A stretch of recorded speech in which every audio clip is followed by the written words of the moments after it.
Board of Education meeting to order. Nikki, would you call the roll, please? Austin, present. Rich Deprey. Present. Eric Eckbo. Present. Terry Ellison. Present. Teresa Keen. Present. Cheryl McGuire.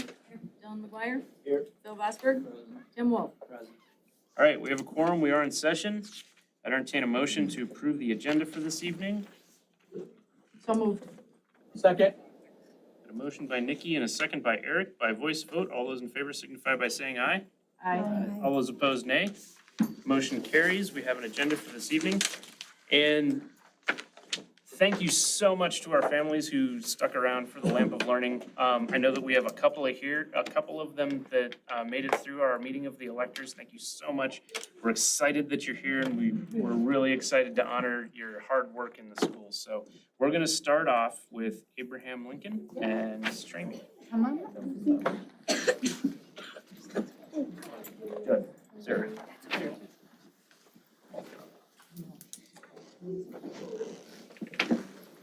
All right. I have Lucy. She is a fifth grader at Abraham Lincoln Elementary School, and she has brought a whole crew of people here. She even had more at Culver's, right, Lucy? And she wanted to stay through the first meeting to have all of her family and friends be here to celebrate her. So she is our Student of the Month at Abe, and she demonstrates many leadership qualities. Probably one of the strongest ones is patience, which we all can learn from, right? Lucy is a very patient person, waiting for the meeting tonight. She said, I want to stick it out, I want to wait and be recognized. And she also does that in the gym, right? Waiting for balls, waiting to get those. And she's just a wonderful student, a wonderful role model, and a lot of people look up to you. And so there were a lot of smiles on your friends' faces when you were the student chosen for today. So Miss Newton is here. Her teacher was not feeling well, so she's going to talk a little bit about Lucy. My name is Miss Newton, and I'm here representing Miss Duffy, Lucy's fifth grade teacher, and these are the words that she had to say. Lucy is a wonderful student. She enjoys school and does her very best on her assignments. Her favorite subjects are math and writing, as proven by the short stories written in her free time. In class, they recently completed a poetry unit, which inspired Lucy to explore her creativity in writing. Every few weeks, Lucy adds more to the story, and Miss Duffy saves them in a folder in her desk. Lucy sets a good example for her peers and how to be a respectful and responsible fifth grader. She is a kind friend to all, loved by her teachers and classmates. One of her classmates found out she was being nominated for this award, and his comment to Miss Duffy was, quote, "She's very deserving," unquote. We are all in agreement that Lucy is quite deserving of Student of the Month. And I concur with all of this and also want to add on a personal note that Lucy's attitude is positive and her smile is infectious. She's a great student. Congratulations.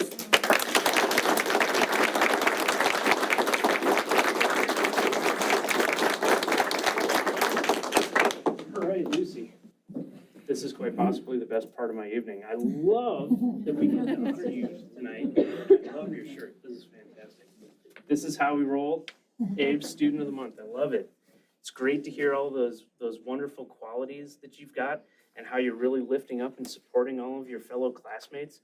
It's really important. And from the board, I wanted to let you know how proud of you we are and how much we thank you for all the hard work that you do at Abe every single day to make a difference there, okay? So tonight, to remember the evening, we've got a certificate for you, and then there's a Barnes & Noble gift card for you to go get some cool books, okay? Congratulations.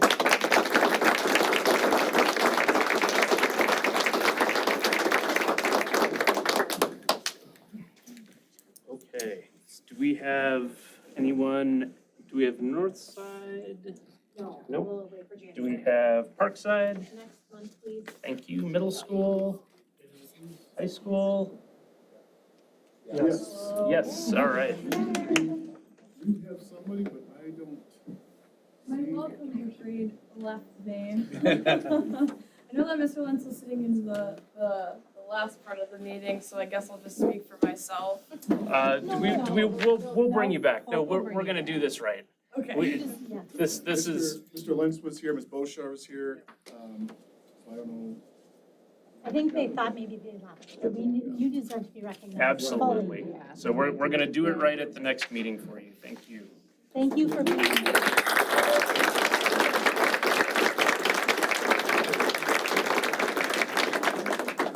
And do we have the staff? Also, okay, all right. We're gonna move on to, we need a photo. Lucy, can we get a picture of you? Where'd Lucy go? There she is. Come on up, Lucy. We're gonna get a picture of you in front of the Monroe, board here. Stand right there. We're gonna get out of your photo is what's going on. You get to be the star of the show. Take the picture right there. Okay, ready? Say cheese. There you go. Okay. There you guys ready? Good job, Lucy.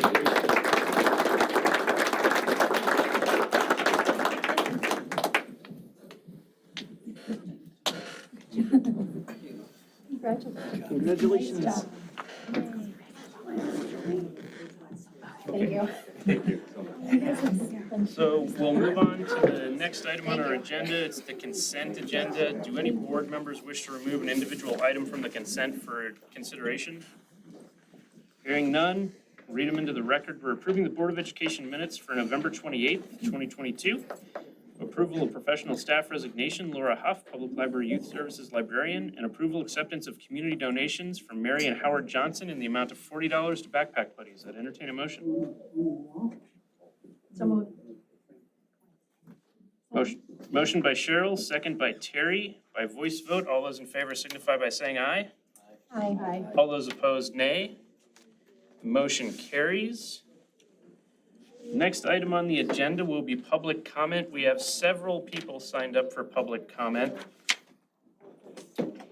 So when we have public comment, I'm just gonna give a little bit of a reminder. Public comment is a vital part of feedback to the board for matters of interest to the public.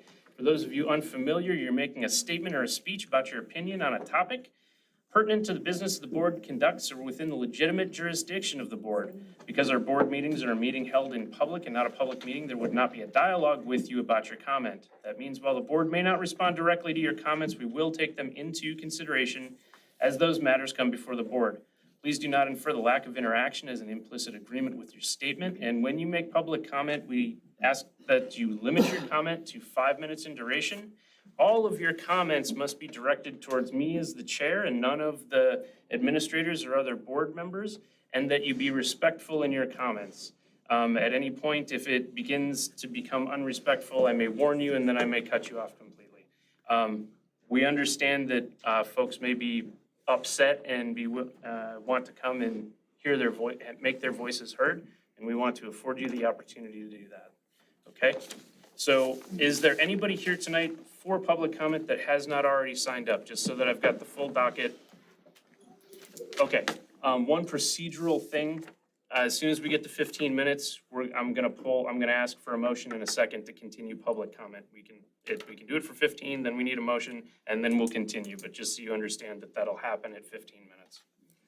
Okay.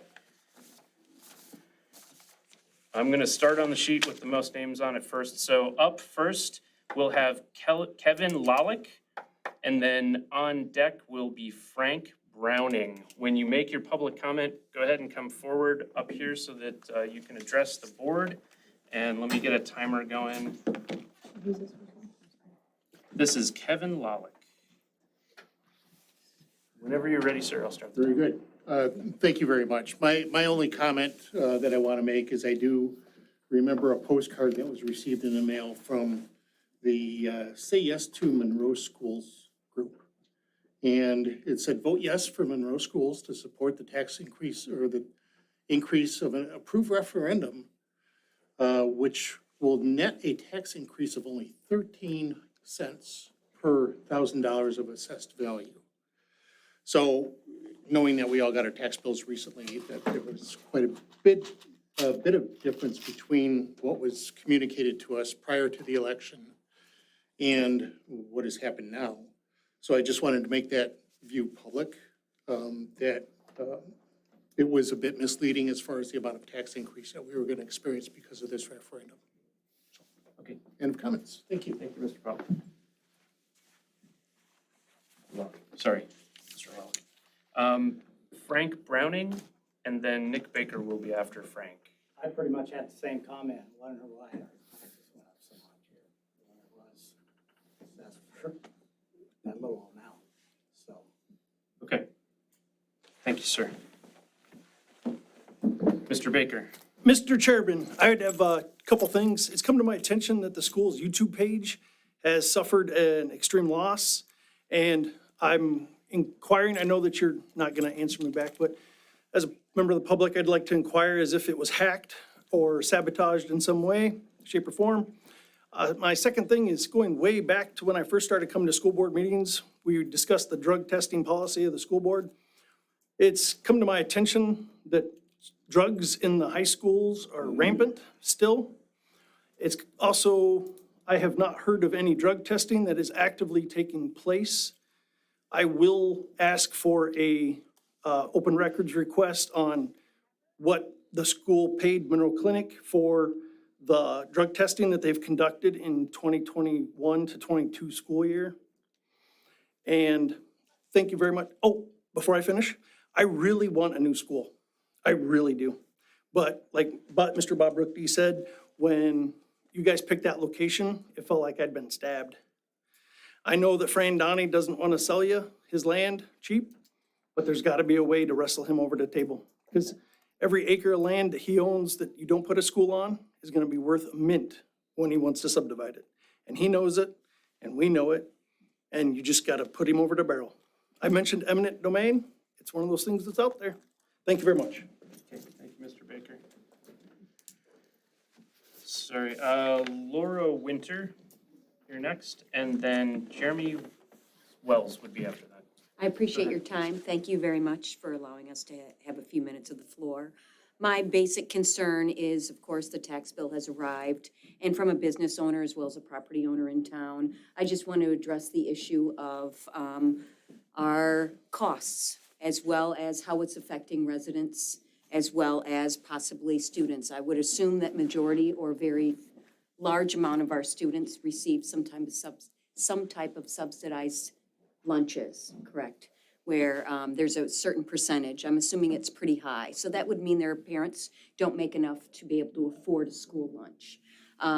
Adding that or coupling that with this significant tax increase kind of hits them on the back end. As a property owner, they're going to hit that on their tax bill, and they're going to see a higher cost there, which takes food off the table at home at night. And if they can't afford to purchase property and own property to pay that tax bill, they're renting from somebody else, and this is something that's going to directly affect them because their rent is going to go up immediately. And I would imagine their rent will go up immediately, as in within 30 days of the property owner receiving that tax bill. So I just wanted to say that I do see that there is a need for a school. I don't disagree with that. I think there's a way for all of the residents to be able to work together to give the students what we need to attract people to town. With this tax hike, I imagine it's going to be this or that. It's going to come to this, as in our community was going to have a fabulous school with very few businesses in town because they won't be able to afford the rent for the properties that they don't currently own, and or they aren't going to be able to pay that tax bill on the properties that they own as well. In addition to that, I think the adding to or remodeling and or upgrading current existing properties, it will weigh heavy on their minds as well before they make any financial improvements, knowing that that's going to also hit on their tax bill going forward as well. So that was kind of the point that I wanted to make. I appreciate your time, and thank you very much for letting me have the floor. Thank you. Mr. Wells? Will you come to the center? Yeah, come on up here, please, sir. And then Crystal Stewart is after Mr. Wells. Mr. Chairman, thank you for allowing me to speak again. My concern before you tonight is what the next steps might be in this process since the initial acquisition was voted down. I know that we are currently capped by the approved vote for 88 million, and that we're not allowed to exceed that. The caveat there, I believe, is if you're out of money, you're out of money, and it stops until we vote in more. I'm not saying that's gonna happen, but I'm fearful of the tactics I've seen already, the way it was presented to the citizens of Monroe and how it was sold. Frankly, I'm not sure you expected it to pass. I think you shot for the moon, and somehow it passed on the first try. But this is the ball we're dealt, and this is where we're going to.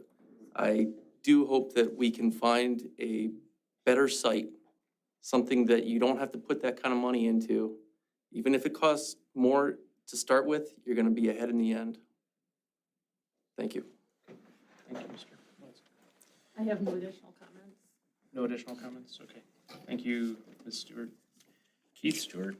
Me neither. Thank you. Okay, thank you.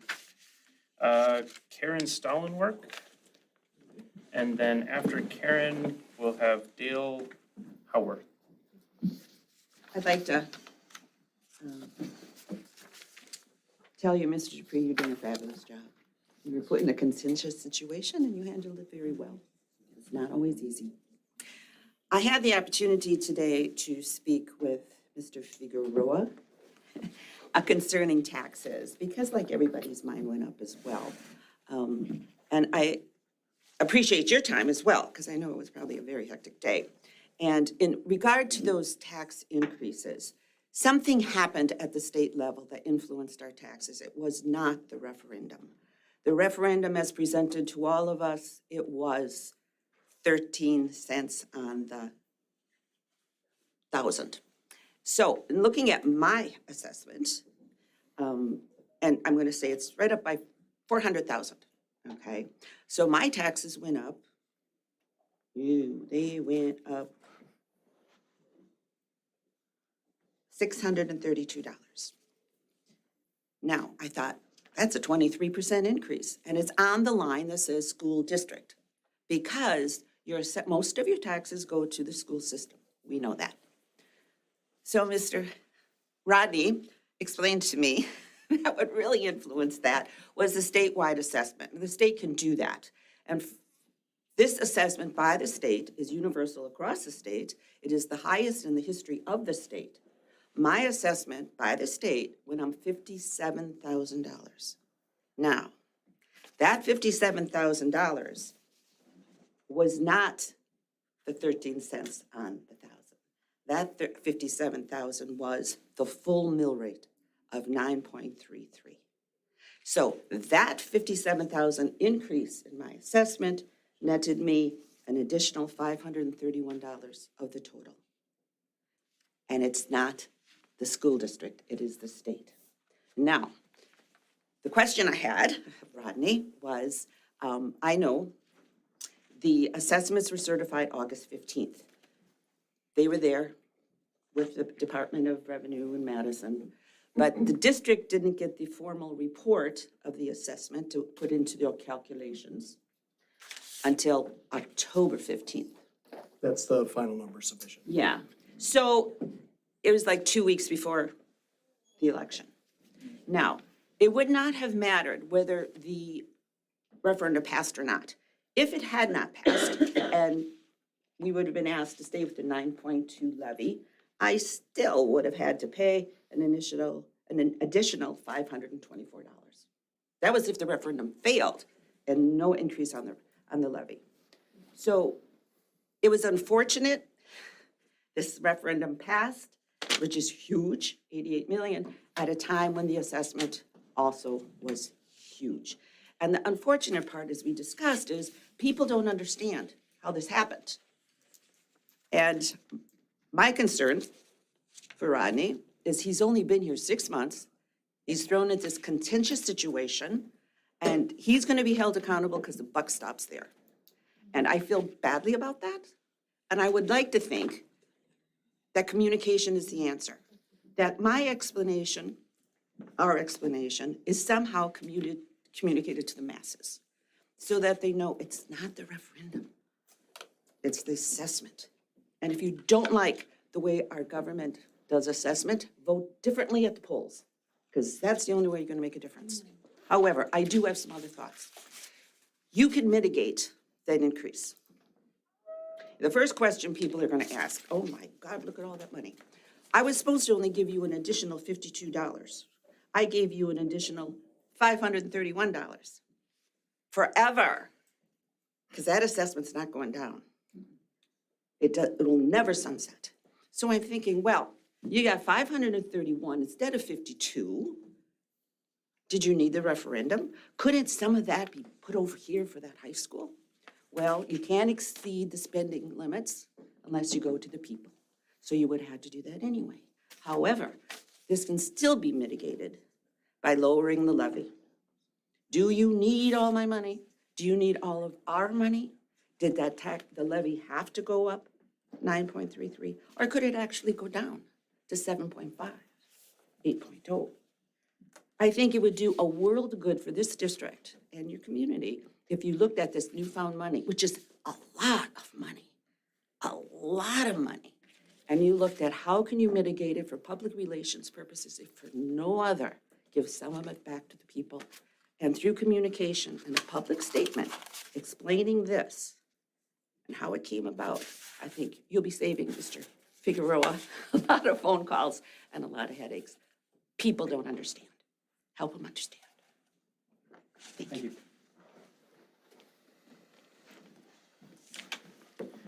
Thank you for your time.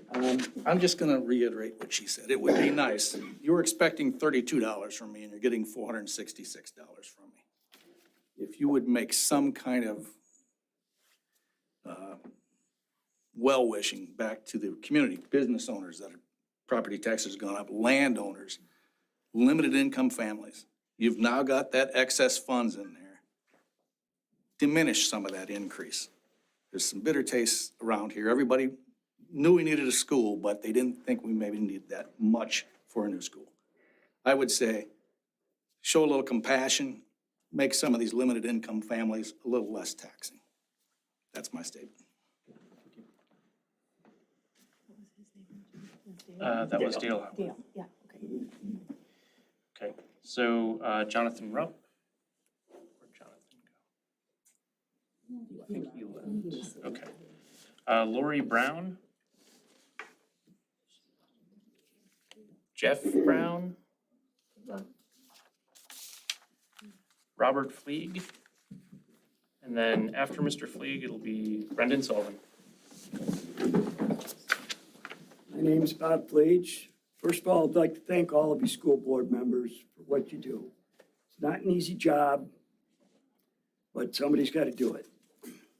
I'm here because my tax bill and because I don't believe taxpayers are going to do anything except blame the school board.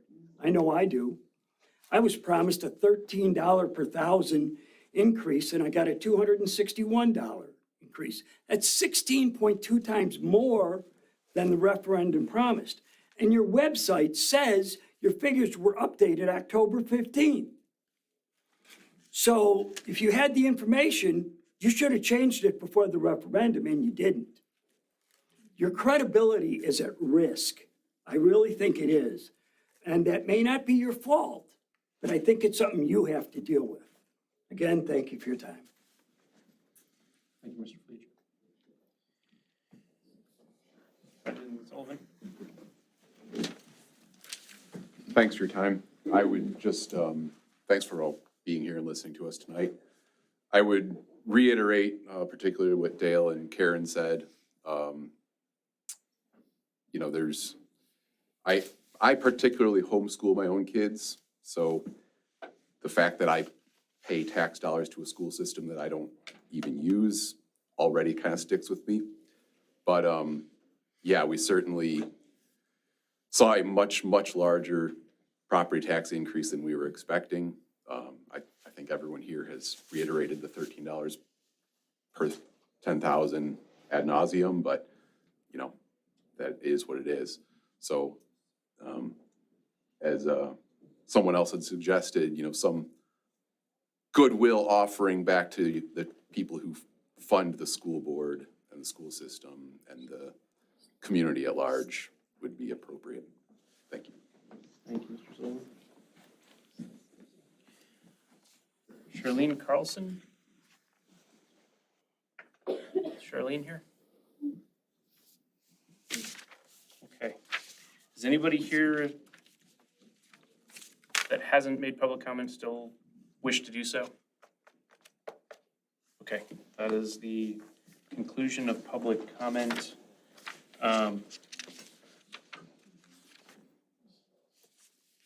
Just as an item, so we're going to talk about the calendar, and then we'll be discussing referendum information and taxes for those who want to stick around for that discussion. Okay, next item is discussion and potential approval of a 23-24 school calendar. The new proposed calendar is in your board packets. Turn it over to administration to walk us through any highlights of that and have some board discussion. And turn this over to Todd. You have control of the screen, or you can just I talk? don't need the screen. No, you guys have the information in your board docs. Really, there's two things to note that are outlined. One is adding 10 minutes to each school day, which gives us flexibility within that calendar to maintain our regular breaks, winter break, spring break, all the normal things we do, and continue with those added in-service days that we put in the calendar this year. In addition to starting September 1st and ending May 31st before June. So that's the adding 10 minutes, that's what it does for that. I think the second part I just outlined, the in-service days, which are currently part of our plan this year, have been vital and important as we haven't been able to have subs to do some of the half-day, full-day trainings or data retreats that we typically do. So with those two items, that's why this calendar lays out the way it does. Take any questions you guys may have. I have a question, Todd. Yep. You would start September 1, which is a Friday, then the kids would be off Monday, and then they would start again Tuesday. Is there any consideration to not start until the 3rd? Yeah, we talked about it. Typically, we've done early start for 6th graders and 9th graders, where only those students come in for the middle school and high school, and it's like a day of working with Link Crew and Web to kind of onboard them to those two buildings. So we felt like that day sets up really well still to do that. And I think with elementary, it takes weeks to get them into routines and procedures. So I don't know if it necessarily matters. We felt like starting one day, getting started with some of that work, having a long weekend, and still coming back Tuesday, still would set up fine. So you're still looking at doing the Link Crew, the 6th grade and 9th grade? That was just crossed off down here, so I was Crossed off. confused. Just want to make sure that you were still planning on doing it, because I think it's very valuable too. Yep, we are. And that Friday would be a full day and not an early release day. I'm just curious on that early release in-service days. Are most schools still doing that, the early release and service days? I'm just wondering how that's going for schools, or anybody go back to not doing that, or do you have any Yeah, I think information on there's that? still a number of districts that still do. It's some different days of the week. Some do it on Monday, some do it on Wednesday. We maintain Fridays, coming off of the COVID stretch there. But yeah, there's a number of districts that still do that. I know you said it's a benefit to the staff. Do you see a benefit or not a benefit to the kids? You notice anything there?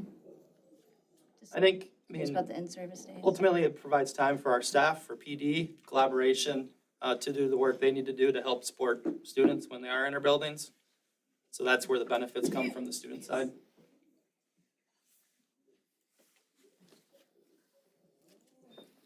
Questions, any additional?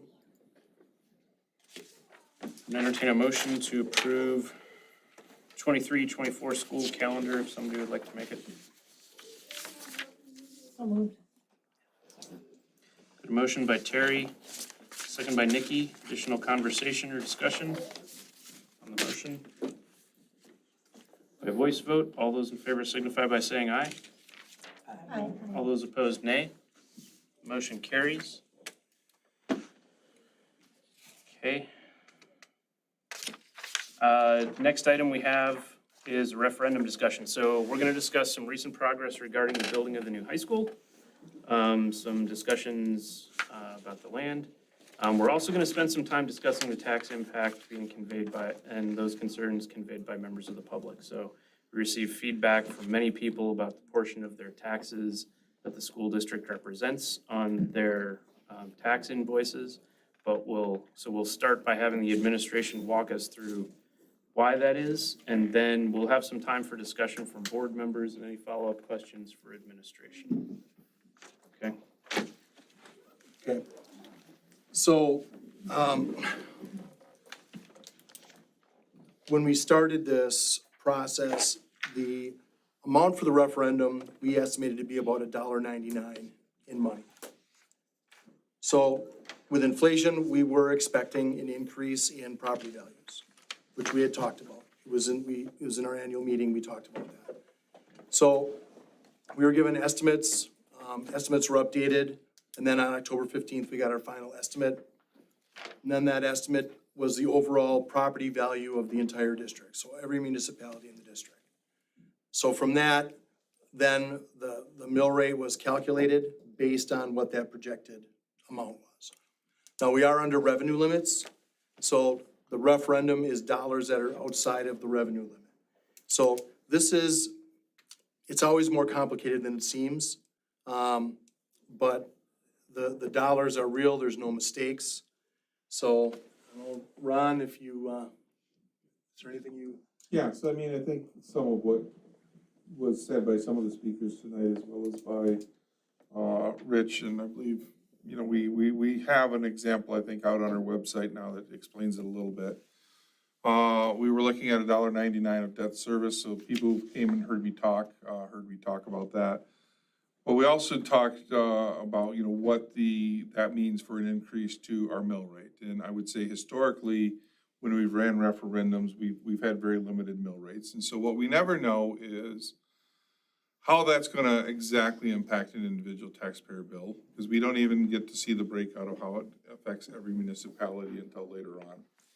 And we've typically people, when you talk about both of those worlds, are always like, that's too confusing, keep it simple. We actually had a presentation where a guy asked me that about 4 times. And so the keep it simple world is, what does that mean as far as my levy rate compared to last year? When you're going up 1 to 3%, it's not that big of a thing, because obviously a lot of that is new properties that are built. A lot of it is new things that happen. We knew we had a TIF district closing. Unfortunately, when you see as large of a property increase as we saw, it really starts to impact what those bills are. And so the calculations, you know, as was pointed out by one of the speakers, is right. If you take 13 cents times what your fair market value was last year, because from a school district perspective, we based upon equalized valuation. So you can't have one municipality like assessing at 70% and one at 100% to equalize them to make them fair. So what they use is really the fair market value is what they assess that at. And so by looking at what your fair market value was last year and what your fair market value was this year, you're going to have to do that comparison, because if you take the 13 cents and apply it to what your fair market value was last year, that's the increase based upon your valuation from last year. And then here comes that big new valuation, which then that full mill rate of the district, the full $9.33, $9.20 from last year plus 13 cents, gets assessed onto that. And I think we all feel bad. I personally apologize that, you know, there was confusion over that. We've never seen an increase like this. I think Rich said earlier, in our 30 years, we've never been within 10% of this amount of an increase. And so that's become, you know, a very differing dynamic as to what that increase looks like. And so that's the reality of some of our situation.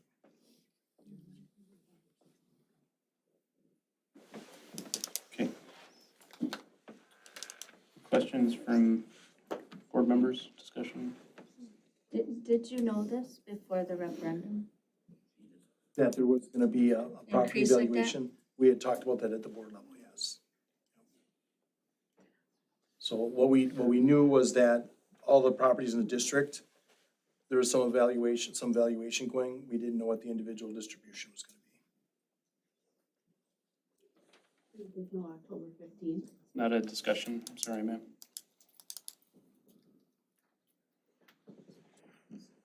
Ron, so the expected increase in valuation that was presented during the annual meeting, what was that based off of? At the annual meeting, it would have been, that was still on a projection because we didn't get the actual valuation increase until after, just shortly after the annual meeting, so within that following week. At that point, it was based upon that estimated about 15% at that point in time that we, was put out there in August.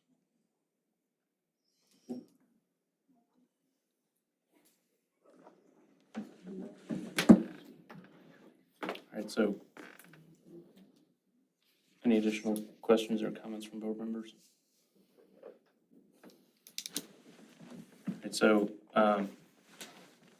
one of the things that we heard during the public comments was, I think, perhaps a misunderstanding about how the increase in valuation could possibly create an excess in dollars for the district. That is not how that nets out.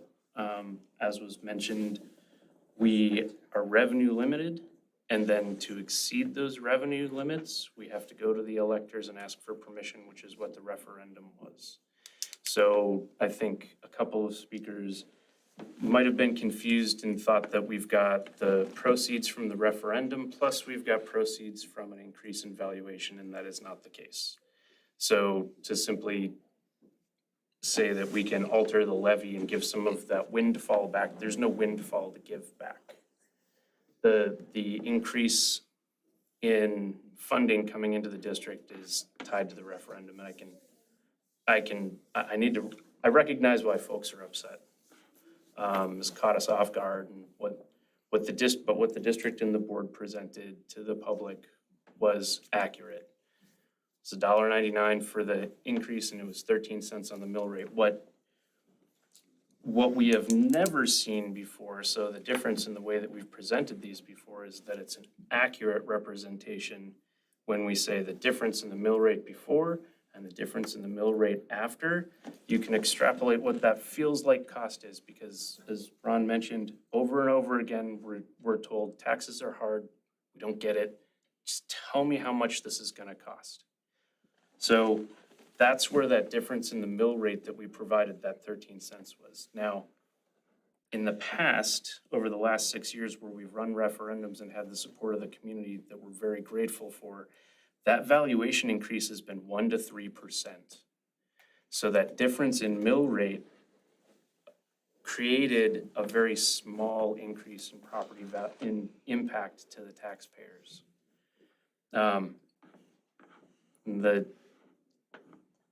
So the efforts to convey that mill rate change was predictive of the net increase with stable valuations, which is not what we experienced this year.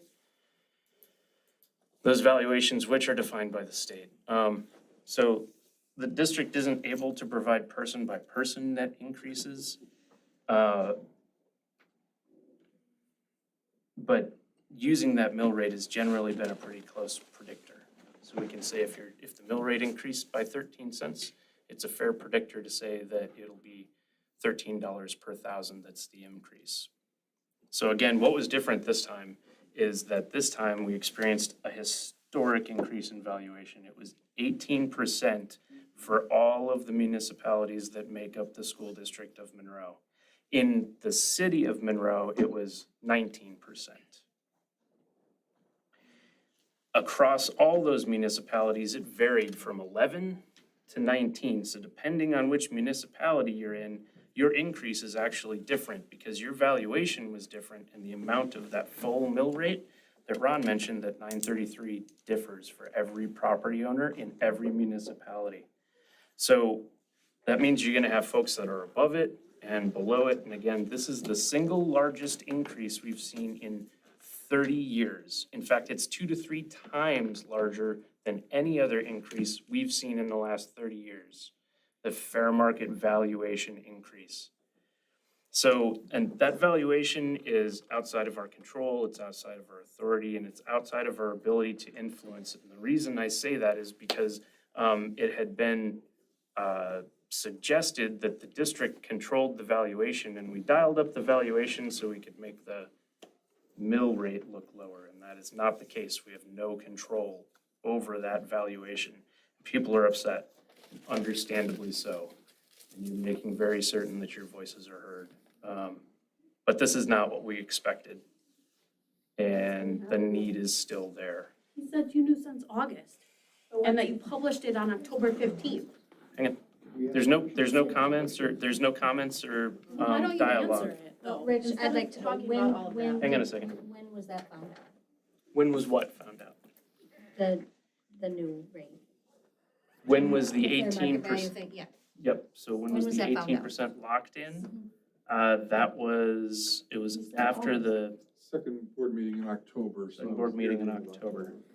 So Cheryl, the disconnect that I'm saying here, and the reason I'm saying it caught us off guard is because, at least from my point of view, when we've gone to the electors and asked permission to exceed the revenue limits, it's been in an environment where property values were going up 1 to 3%. So the change in mill rate was a predictor that we could reasonably go to folks and say, this is how much it's gonna cost you when they ask that question.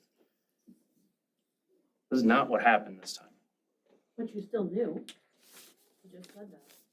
not a discussion. Any other questions from, or comments from board members?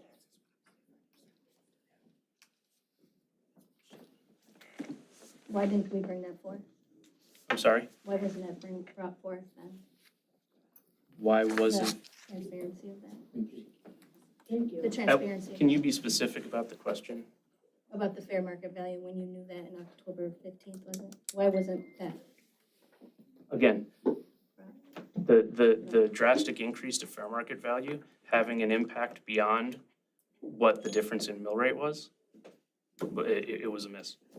On my part, at least, I didn't glue it together because I had not considered the increase in mill rate to be that type of an impact.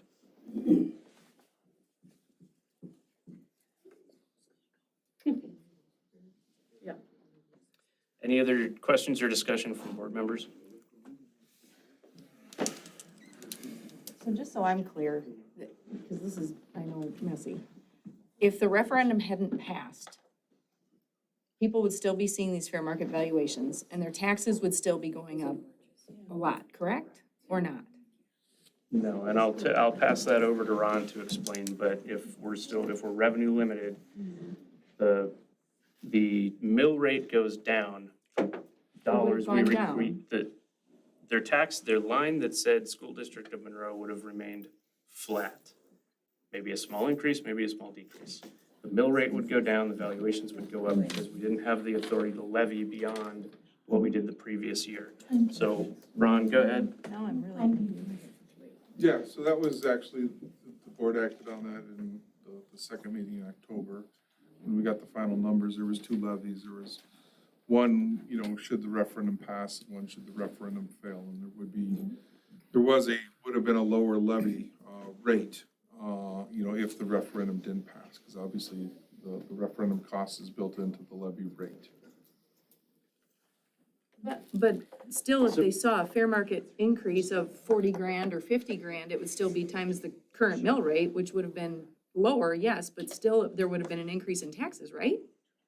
Or am I not doing this math right? So we're revenue limited. Yeah. Under normal circumstances, and it's limited by a variety of factors, one being enrollment, right? So over multiple years, that's been flat or declining, right? Right. So as property valuations increase, then the levy, the actual dollars that the levy rate that the school district receives doesn't change, it remains the same.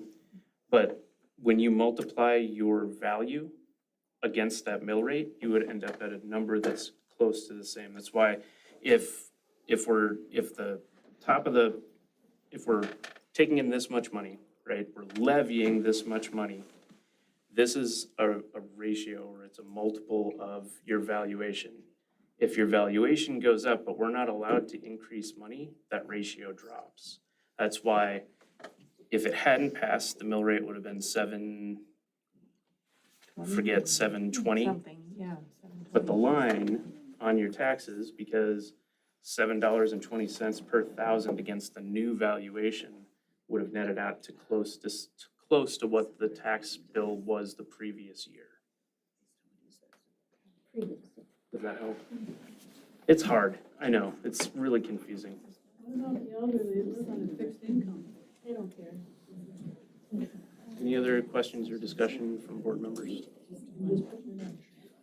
Cheryl, did I answer your question? I guess so.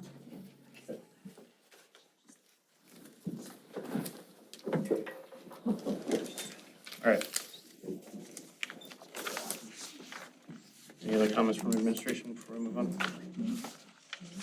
Okay. All right, moving on to item C. This is an academic update.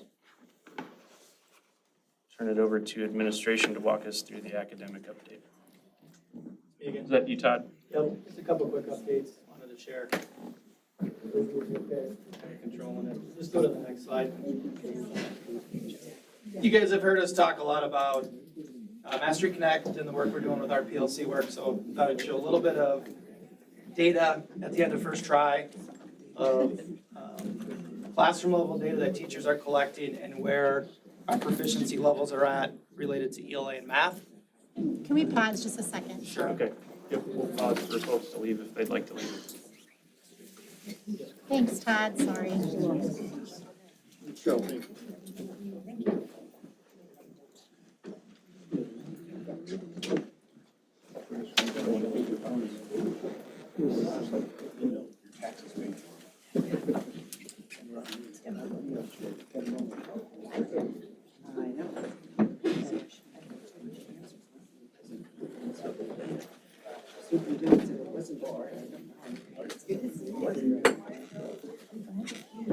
You lied to us, Ron.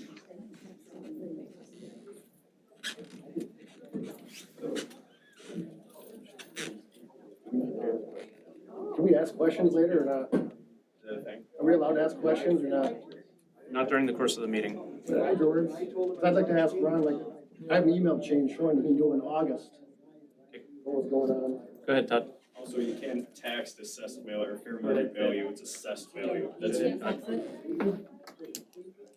All right, so your academic update shows here Mastery Connect data, again, from classroom level, data that's collected by our teachers in math and ELA. This is data K through 12. On the left is math. You can see from the data that we've collected on our power standards and learning targets, which you guys have heard us talk about, our focus on what's essential for learning for kids in those two areas. We're above the 60% mark for math, and ELA we're around the 55% mark there. And then I represented down below, because we've talked about the gaps with subgroups, free and reduced, special ed students, and ELL. So I just wanted to represent that and share that information with you guys to see the difference with all students versus kids that fall into those three areas. So you can tell the gaps aren't as big, but obviously our teachers do a lot of work to help students to get to proficiency levels. We compared this recently to the end of the trimester benchmark assessment that we gave in Mastery Connect, which was something that teachers didn't have any knowledge of. It was something we put together with the reading and math teachers at the district level to kind of take a quick snapshot of where we feel like we're at with an assessment that we hoped aligned to the level of rigor of the standards that we were looking at. And that data definitely shows a gap and difference between the data that our teachers are collecting and the data that we collected from that benchmark. So, and we expected that. It's a little bit different type of test and assessment that kids receive of how they're maybe assessed in the classroom. And it was hard and rigorous. And certainly we have a ways to go, and it led to some really good conversations around level of rigor of instruction that we provide in our classrooms, level of rigor of the type of assessments that we use to measure those learning targets. It led to some really good conversations across all of the buildings at the end of our first try. We'll give that same assessment at the end of second try, which will give us a better read of where we at now with kind of that baseline of information. And I'll say it was probably anywhere between 20 to 30% for some of our classes, up to 50%. So definitely a gap in what you guys see here from what teachers collect for data and what we saw in that assessment. So we use that as a baseline, and we'll give that assessment again in February. But I know in some of the data that we looked at, there was certainly an alignment between data from Forward, ACT, in terms of number of students that were proficient, and number of students that were proficient on the assessment that we gave through Mastery Connect. So a positive there was a nice alignment, so we hope if we can get that number to move and we can grow students, that we're gonna see a positive connection to those other assessments that they take. So that's visual number one. Any quick questions on that? We talked about coming back in February and sharing you guys an update on this, plus our benchmark data that we collect through FastBridge. You can go to the second slide, Lizzie. Just wanted to put this back on your guys' radar because Jeremy talked about this, was at the last meeting where we discussed report cards, and he shared that we had knowledge of who that targeted group of students were at the high school, 9th and 10th graders, that fell into that 25th percentile, or 25th percent group at the bottom for achievement. They went ahead and screened these students. It doesn't incorporate all of those students because we have some students that were missing and absent that day. But out of the students that were assessed, good news is around 20% of those kids tested at benchmark on target. But you can see up there that we have high school students and a large percent of those students in that targeted group that still need phonics and fluency work. That's foundational literacy, skills that we would like them obviously to have before they even enter the middle school. But on our assessment, they're still needing that type of support. And then the two on the end show comprehension and vocabulary.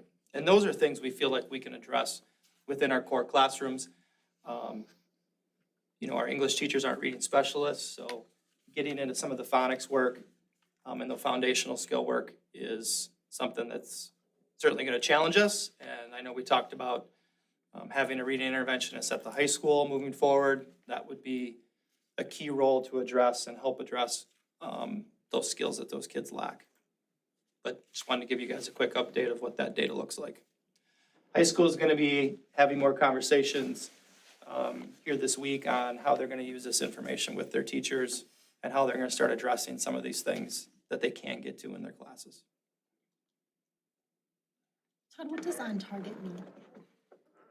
It reaches a certain percentile, so I don't have that in front of me. For what? Does it correlate with the? I think it's on target for, college and career readiness is how it's maybe labeled in FastBridge. That's a high percentile then. Yeah. I mean, we're talking like. There was a lot, the students that are in that category, yeah, they were 70th percentile, high percentile. I don't know that number, but it's a higher number.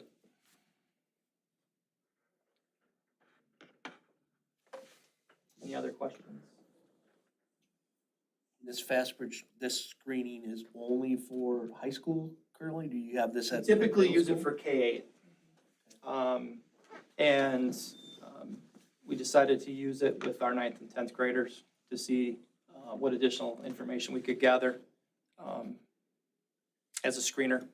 So we're able to use it and hopefully gives us some next steps in the work that we need to do.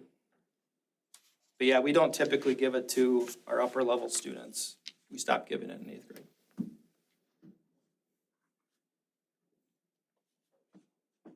It's really the only assessment that we have access to give as a group screener, really to gather this additional information. So that's why we used it, Tim. We can get other information, but it would require some one-to-one screeners, and this was more of a quick I think it was the fast track screener that we used, so it didn't take a ton of time, but gave us good information. Certainly outlines the needs, though, of those kids that are in that target group. Any additional questions for Todd? Okay, thank you, Todd. We're on to informational items, boardsmanship and administration. There's a note in here, do you want me to read this? Or Sure. cover it? So we've got a congratulations out to Jenny Bochar and the MHS drama students who participated in the State One Act Play Contest and received the following honors. The Play That Goes Wrong High School Edition won the Critics' Choice Award, Ensemble Award, Directing Award, and Theatrical Theater Award. And Outstanding Acting Awards were presented to Simon Cruz, Arabella Davis, Ashton Clem, and Owen Clem. I understand those are very, very high honors for those folks, and congratulations to them. All right, Board of Education correspondence. I don't have any correspondence presently to discuss. Committee reports, we'll go down the line. Anything from you, Aaron? Nothing for me. Dylan? Nothing. Terry? Nothing. Nikki? Nothing. Teresa? We will have a curriculum meeting next, Is it Monday? Monday, next Monday. I'm just looking, 4:30. 4:30, starting Next early. Monday, 4:30. 4:30 to 6. Yep. 4:30 to 6. Right here. Tim? Phil? Nothing. Cheryl? Agenda items for future discussion from board members? Liaison reports, you do not have anything from MEA. Questions from the media? Nobody here from the Times that I see? No. So now we're going to enter into closed session. We don't have any business after closed session, so we'll adjourn in closed. We'll be entering closed session per Wisconsin Statute 19.85, paren 1, paren C, considering employment, promotion, compensation, or performance evaluation data of any public employee over which the governmental body has jurisdiction or exercises responsibility, to wit, review the district administrator goals for 2022 and 2023. I have 8:49 if somebody would like to make that motion. So moved. Motion by Eric, second by Teresa. Nikki, would you call the roll, please? Certainly. Nikki Austin, yes. Rich Jeffrey? Yes. Eric Ekdahl? Yes. Terry Ellison? Yes. Teresa Keen? Yes. Cheryl McGuire? Dylan McGuire? Yes. Phil Vosberg? Tim Wolf? Yes. Okay, we'll adjourn to close back there. Thanks everyone for coming. Thanks for Thanks, you guys.